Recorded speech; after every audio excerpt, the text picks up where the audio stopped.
Hello, everybody, and welcome to Lit Fic at a Mighty Blaze. The blaze was sparked in 2020 when COVID-19 extinguished the traditional in-person book tour. Our New York Times bestselling authors co-founders Jenna Blum and Carolyn Levitt joined forces to promote new books coming out. And I'm Bo Ellis. This is Lit Fic. I'm the Facebook director of The Blaze, a writer myself, and a producer at The Blaze. This week we have the amazing author MEGAN TADY. MEGAN TADY is a writer and editor running the company Wordlift. Her writing has appeared in the Huffington Post and Ms. Magazine, among others. Super Bloom, which I have right here, her debut novel, published on May 2nd, 2023 by Zibby Books. She's working on her second novel, Champions for Breakfast, publishing in 2024, also via Zibby Books. MEGAN lives in Western Massachusetts with her family. So, hello, MEGAN. How are you doing? I'm great. Thank you for having me. Yes, I'm so excited to have you on The Blaze. We talked about this briefly, but MEGAN is also from Nebraska, which is also where I'm from. And Yes. It's very exciting to always meet another Nebraskan who's broken containment. So, Yes, it is. But how is your tour for Super Bloom going with Zibby Books? Oh my gosh, it's incredible. I'm having a great time. I've been meeting so many readers. Last week I was in New York and Connecticut. I'm back home this week, but doing some virtual things. And then I'll be back on the road doing signings and readings. And it's a total, dream come true. Yeah, no, it's exciting. How has that process of working with Zibby Books been, since they're a pretty new up-and-coming publishing house? It's funny when they first bought Super Bloom and I had my first meeting with the editorial staff, someone in the meeting was like, we want this. One of our aims is for this to be a really dream-like experience for our authors. And I think Zibby Owen started the publishing company because, she runs her own podcast called Moms Don't Have Time to Read Books. And she saw that a lot of authors were struggling in the publishing world and they weren't getting the sort of support that they wanted and needed and felt quite alone. And she wanted to shake things up and do things differently. And they definitely have. This is my first debut, so I can't compare it to being published by someone else, but I'm having a dreamlike experience. The whole team's incredible. They're really innovative. They're open to ideas. When I talk with other authors, I'll say, oh my gosh, I was part of the cover, talking about the cover. And they were like, I didn't even get to, decide on my cover. It was just given to me. And so I'm having a really great time. Yeah, that is. Yeah. I always do wonder, how much input, because there are some authors who will ask, did you have any input on the cover? And they're like, nope, they worked it up and I saw it when they showed me the mock-up and that was about it. So that's really cool that you helped sort of design or just approved it or worked with that process. We had a designer named Allison Saltzman who had done so many covers of books that I have loved for years. So the fact that she was working on Super Bloom was a total dream. And she gave us, I think, 6 or 7 cover variations. And they were all really different. The title for Super Bloom, maybe we'll get to this, but actually it has to do with the super blooms happening in deserts that are happening in California right now, where these wildflower seeds lie dormant for years, waiting for the right conditions to bloom. And when I learned about super blooms in 2018, I realized that was the right metaphor for my book and the right book title. So some of the covers that she floated to us had, poppies and flowers on them, and they were beautiful. But she also floated us this really funny, cheeky cover with this, kind of disgruntled body worker with these cucumbers on her eyes.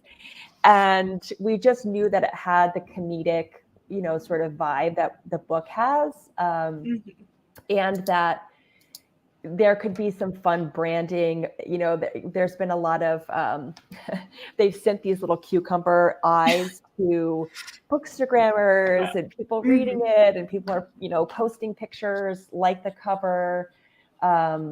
So we just went in that direction, but it was really fun to be a part of that discussion and hear from different facets of the team why a cover is chosen and why it works, which was really cool. I'm learning a ton. Mm-hmm. No, I really did love the cover. And I thought it is perfect for the way this is kind of such a smart, funny, meta approach to the romance genre. So I do feel like this, I mean, the poppies would have been beautiful too, but I do love how this really sets you up for what to expect in this book, which is that it is very clever, touching, but still very funny. So, oh, good. That makes me so happy. Yeah. No, I love Joan is the name of the main character of this book, who is a body worker. And I actually wanted to ask about how you put in the research. Ironically, this book also deals with an author doing research on body workers, but how did you put in the research? Because this brought to light so many issues that I had absolutely no idea about in that kind of world of body workers and massage therapists and spas. So funny enough, the idea for this book came to me while I was getting a massage at a spa in Vermont. My husband took me on a surprise trip 8 years ago, and the massage was not great. I could tell the woman, you know, working on me was sort of like somewhere else, you know, and I, the whole time my face is in the face cradle and I'm wondering, what is her story? What's going on with her? Am I the fifth massage of the day? What's it like to work in this spa? What are the rules that are frustrating? Do her hands hurt? You know, I have a journalism background, so I always want to interview everybody that I meet. You know, everyone has a story. I want to know what's underneath it. So I left that room with this novel starting to form in my head, and I knew that I had to interview massage therapists and body workers to find out all those questions that were going on. You know, what's really, what is that really like? It's a super unique, it's uniquely intimate. You're in a tiny room. You often don't know who you're going to get on your massage table, what they're going to present to you, what sort of shape they're in. And you are delivering physical comfort with your body. And sometimes body workers' bodies don't work well with that profession, and they don't know that going in. You know, they go to massage school and they're a year into their job and they're like, I can't, even though I'm working with good ergonomics, my body just will not do this job. And other people love it. And I wanted to show the range of people who love the profession and people who are challenged by it. And I also wanted to uncover what are some of the ways that body workers aren't treated right? Like that, you know, like the spas and the franchises are maybe taking advantage of them or aren't paying them well. What are the rules that don't work? And so I interviewed a handful of people about where they had worked, what they loved, what challenged them. I heard hilarious stories, some that I just sprinkled into the book, and I heard challenging stories that were really upsetting. And without it being a manifesto on here's how the massage industry should change, I did want to give readers a little behind the scenes peek at how the industry could be better and how clients can also be better with the different sort of knowledge going into a massage. Still get massages and still enjoy them, but know that there's a lot going on for each person behind the scenes. Yeah. And as somebody myself who does like enjoy massages and enjoys getting them and finds them very helpful for like various conditions I have, this was very eye-opening to read. And I'm glad that I know now how to better support those body workers whose service I so very much appreciate. Same. I love massages. If I could get one every day, I would. It's just the best. No, they definitely, certain things that are brought up in Super Bloom are things like working only on commission and not working on having a day rate, which is something I had no idea about and felt, because I always, tipping is important. We can talk about whether tipping should be as necessary as it is, but I had no idea that, if nobody books them, they just might not. They might be standing around for nothing. Yeah. Yep, exactly. And a massage therapist working at a large spa, if no one books you, you still have to stay for the day, but you're not earning anything. You don't have a base rate. Yeah. And often, that $125 massage, the therapist is often getting maybe 30% of that or something like that. Their tips are taxed. There are just a lot of rules that make it difficult. And I think it's easy to think, oh, well, they could just go work for themselves, work on their own, start their own business.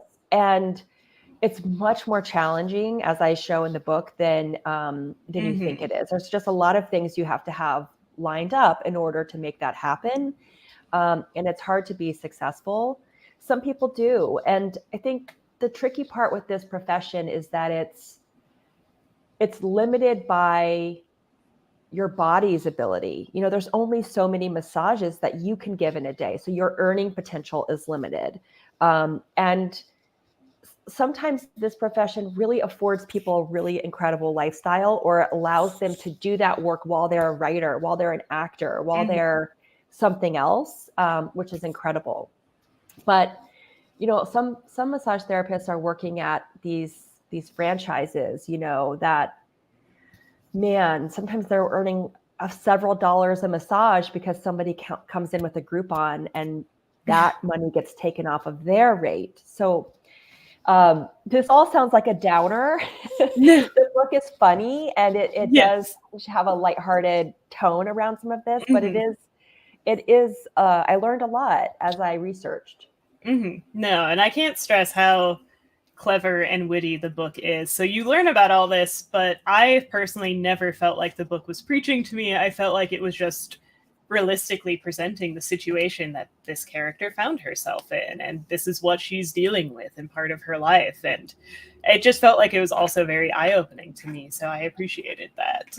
Oh, thanks. That's great. Yes. So this book is also a very kind of clever, it's not quite a romance book, but it is very connected to the romance genre. So what made you want to introduce that element of a romance writer trying to do research with our heroine, our main character being the person she's asking to do the research for her? So, the very sort of quick and dirty of the book synopsis is that my character, Joan Johnston, is at the very bottom of the barrel for her life. She's lost the love of her life, and she's about to get fired from this job at a spa in Vermont. And the only way to save her job is to get a glowing review from the most demanding client, which happens to be a famous romance novelist named Carmen Bronze. And Carmen sweeps into town, and the massage it goes as it goes, you'll see. But Carmen says, look, I want dirt about the spa. I want to set my next bestseller here. Joan begins to collect that research, and along the way wonders if she should write her own love story. So this book took me 8 years. Not that I was writing it the full 8 years. I was doing life and work and things like that. But in the very beginning, I was writing Carmen as a romance novelist, as a lark. I was like, oh, this is going to be so funny. Romance is so hilarious. I'm going to make her this kind of as a joke.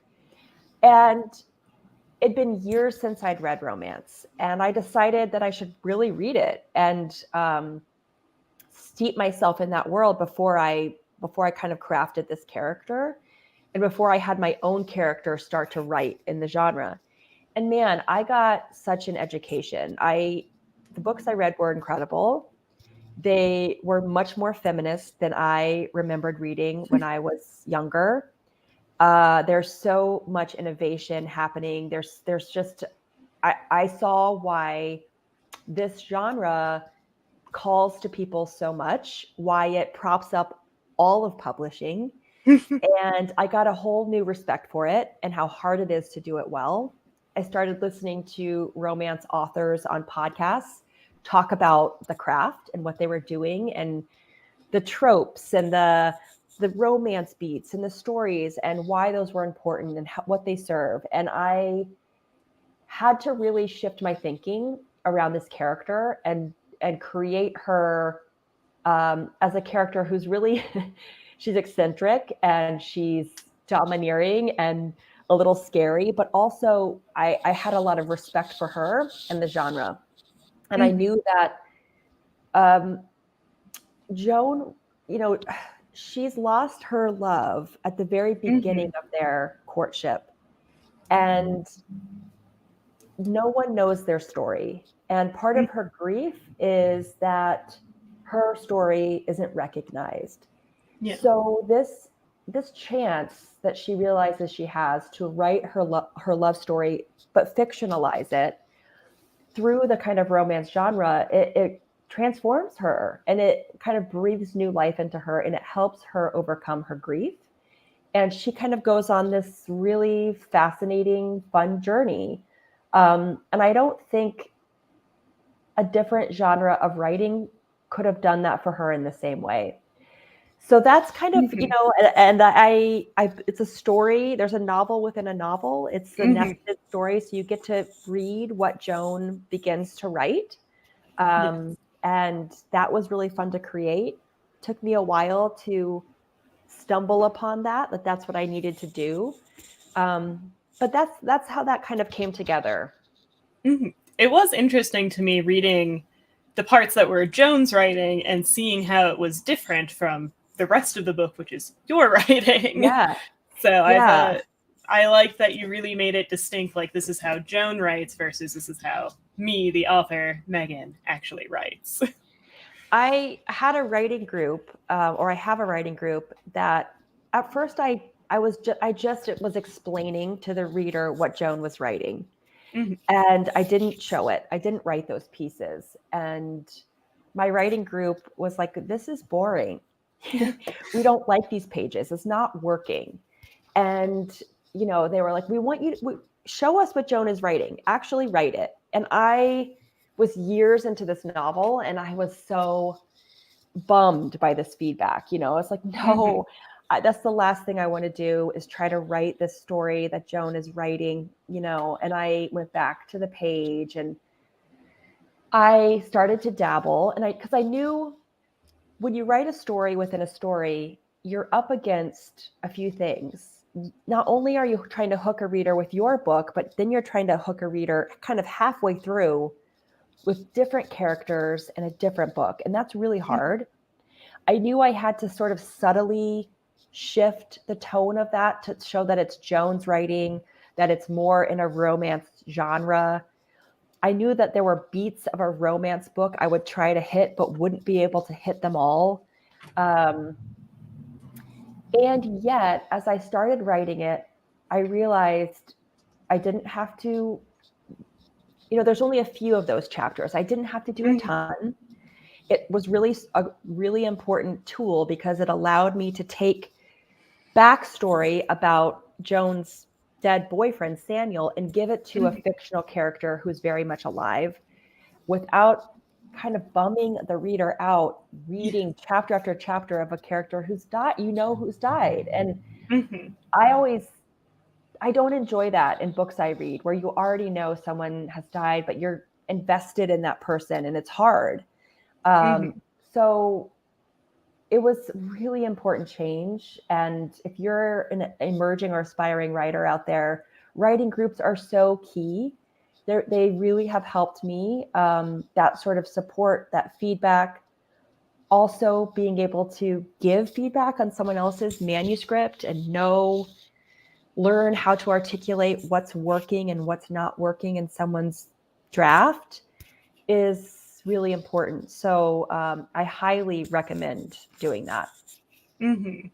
That's something almost every author I've spoken to when they ask about, when an audience member or myself asks about what's your advice for a not younger, but emerging newer author, has been writing groups. Because really, and in myself, I'm not a super established published author yet.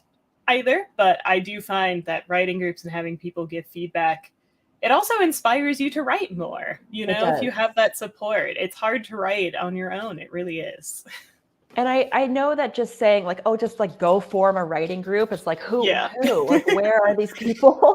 Yes. So there are some like real resources that can help you. Mm-hmm. And one of those, if you're, you haven't, or the listeners haven't followed the podcast, The Shit No One Tells You About Writing, and the author Bianca Murray on Twitter, and Bianca several times a year does this writing group matchmaking, and you can email her and she just matches people based on different things, and you are suddenly part of this community. And another resource is Manuscript Academy. They also do things like that, or you can put on their Facebook page, I'm writing a YA, blah, blah, blah, looking for beta readers. Do you want to start a writing group? And suddenly you're off to the races and you have a group. And, so I know that sort of advice is like, I don't know how to even start that, but there are ways to do it. And even Googling, how do I start a writing group? There are lots of resources out there to help you. Yeah. And for those listening, I just put those links to The Shit No One Tells You About Writing, their Apple Podcast link, and the Manuscript Academy's URL in the comments. So please feel free to check those out. Oh, yay. Yes, and we have a comment from Johanna. Thank you so much for being here, Johanna. That it must be so hard to get the feedback part of your book was boring, and that bouncing back from that would be tough, and you're very brave to do so, which I agree. Sometimes feedback can feel a little rough, for sure. Hi, Johanna. Johanna's my stepsister in Seattle, my bonus sister. Hi, that is so sweet. And yeah, I mean, you get feedback like that all the time, but honestly, I would rather have that than someone say, I love it. And the book wouldn't have, sharpened up. It every time I got this feedback, it got tighter and better and sharper. And that ultimately led to my book deal. And it feels like without that, I wouldn't have gotten it. But yeah, I mean, even when you have an editor and you get your edit letter, and there's all these places of feedback and places they want you to strengthen your book, opportunities to make it better. They're tough to take, and you might need a day or two to like, oh God, why? Yeah. How can I do this? But I also really welcome that, because otherwise I'd still probably be with a manuscript on my desktop. Yeah. Yeah. No, it's taking feedback is a hard skill, but an incredibly valuable one. But like you said, if you need to take a day to be like, yeah, we can't help but feel our feelings. So it's true. It's true. Yeah. I really loved that Joan, because I've read some romance novels. It's not the genre I read the most, but I have read it. And I do notice that in some, not all of them, more modern books stay away from this, but a lot, it follows kind of that trope of like the girl who's so beautiful, but she doesn't know she's so beautiful and she seems so perfect. So I love that Joan was really not that. Joan was a very human person. Joan felt like somebody you are or and can really connect with. So was that important to you to kind of make Joan maybe a little more realistic than all these supermodels who don't realize how beautiful they are until they meet a lumberjack? The lumberjack who sees who they really are. Yes, it was important for me to just show that she's a totally normal person who's got the sort of, she's wearing the sweats and she's thinking about dinner. I mean, I'm always preoccupied with my meals and like when is the next meal, and do we have a real meal happening? So I wanted to give that sort of thinking to Joan. And I would say that even, like one of my moments of hesitation about my cover is that the woman on the cover is much, I don't know, conventionally prettier than I imagined my character to be. And so I had a moment where I was like, that doesn't look like Joan to me. and yet, you know, we just move forward with it, and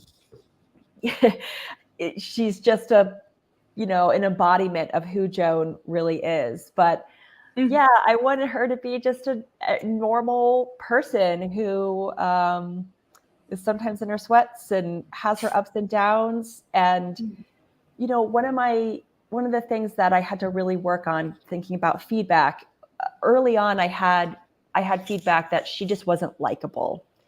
And that's sometimes hard to, you know, that I bristled at that as a female author. Oh, the woman character is not likable.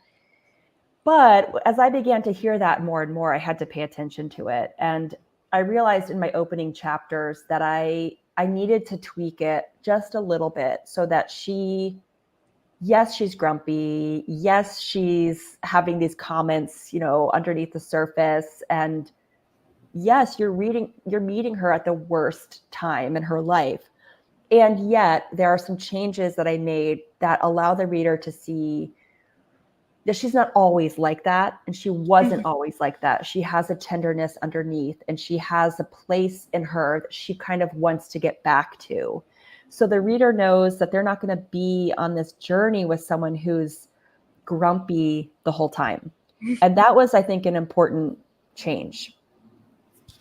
Yeah, I do. I get the instinct to bristle because whenever people call a female character unlikable, I'm always like it makes me so suspicious because, you know, you'll have male characters who behave similarly, who are fan favorites and get their own spin-off shows and books. Oh my God. It drives me a little crazy that when, you know, and then people, I think, over course correct sometimes, make their female characters basically doormats who are who are not disagreeable in any way, and then they're boring. So it's like it's a hard game because it often feels like as a female writer with women main characters, it's often hard to win. You know, it is really hard to win, and you have to walk a really fine line. At least I wanted to, and I didn't want to erase her saltiness, but I did, as I was hearing from people like, oh, this is turning me off, that I needed to show that Joan just wasn't happy with where she was, and that she, you know, even at the end, she's still this sarcastic. She still has her saltiness, but she also has moved through something.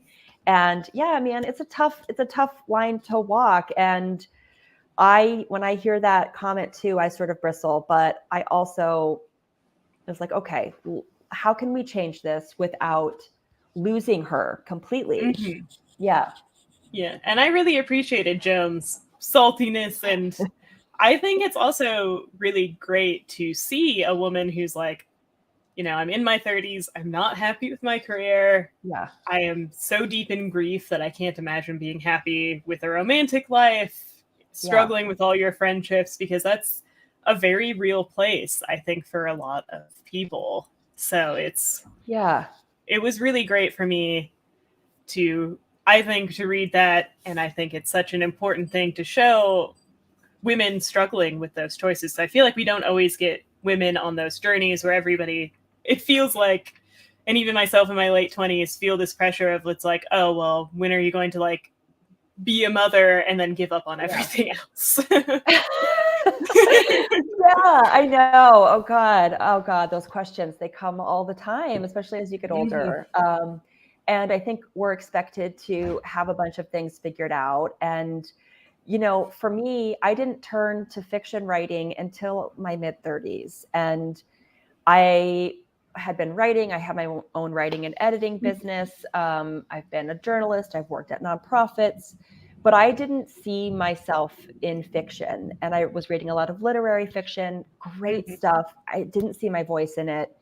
And frankly, the sort of journey that Joan goes on to gain the confidence to be a writer is something that I have been on. And, you know, did I miss the boat? Am I too old? You know, my first book now, I'm 43, you know, and I'm proud. I'm really proud that I'm like this, I'm making this shift. And I think when I first started out, we really hear all these overnight success stories, you know, in any industry, but a lot in writing, or someone who's 22 and they're swooped up and Oprah loves them. And, you know, if that doesn't happen for you, and if you have to grind it out for a couple of years or 8, that you might not have the talent for it. And I had to be humbled. I had to learn a lot. I had to be really patient. And I'm so grateful to like different iterations of myself along the way, that I didn't give up in moments where the rejection was really hard, and it, you know, felt like maybe this wasn't going to happen. Yeah.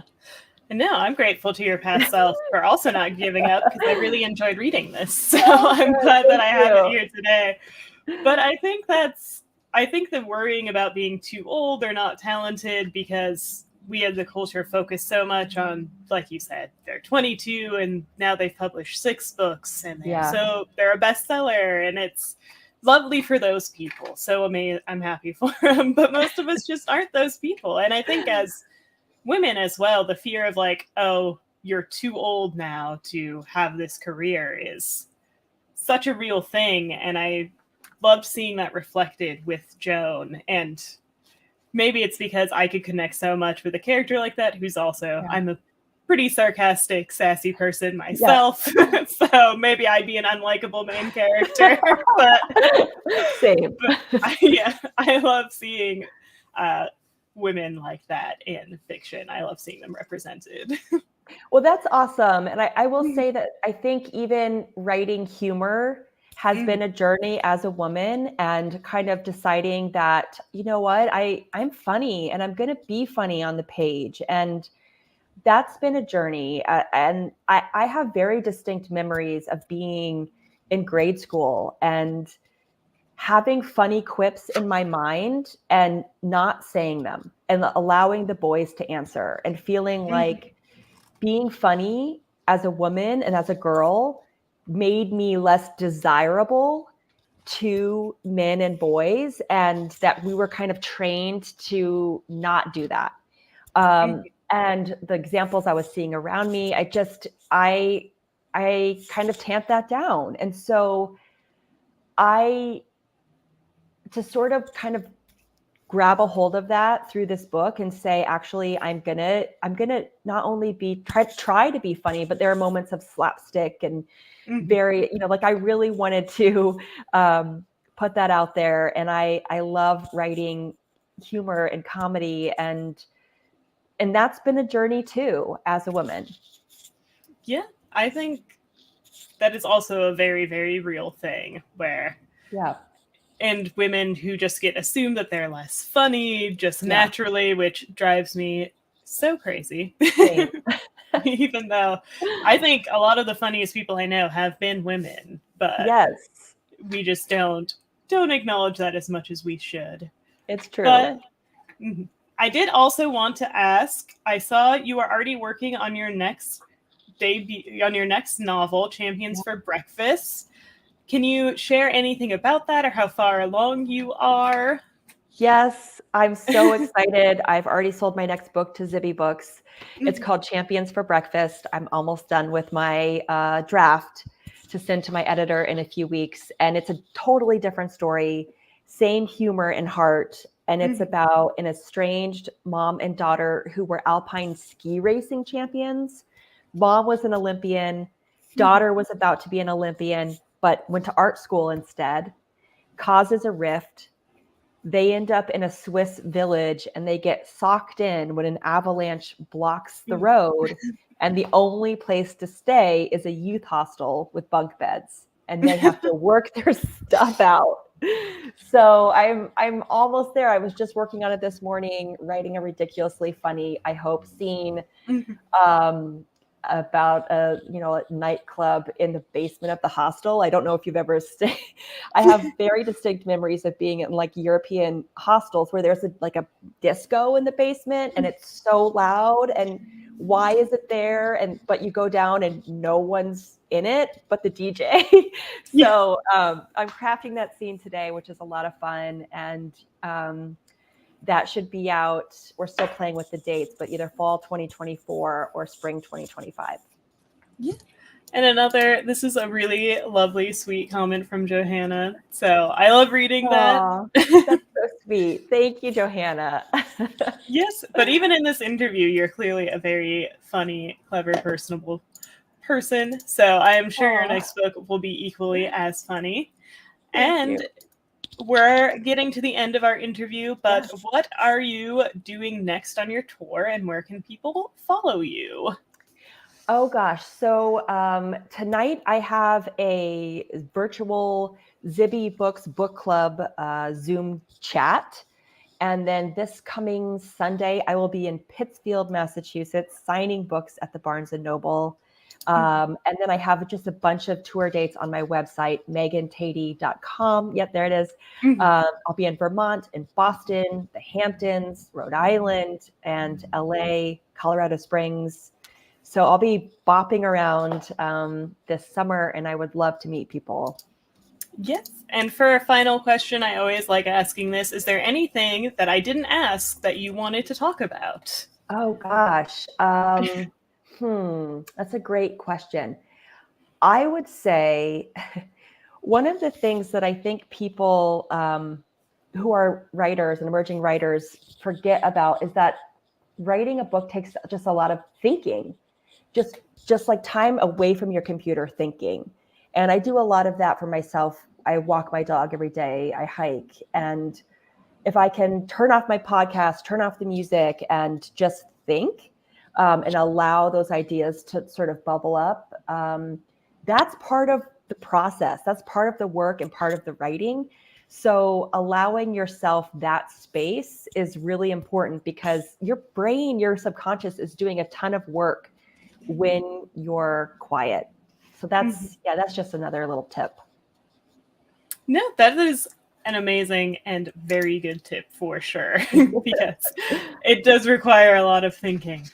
But we have come to the end of our interview, so thank you so much for joining us on Lit Fic this week, everybody watching, and thank you so much, Meg, for joining us. Be sure to check out Super Bloom. I put a link to where you can buy that in the comments. Thank you. It is a really amazing book. You will not regret picking it up.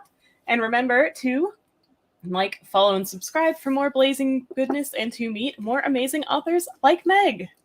Thank you so much, Bo. This was so great. Thank you.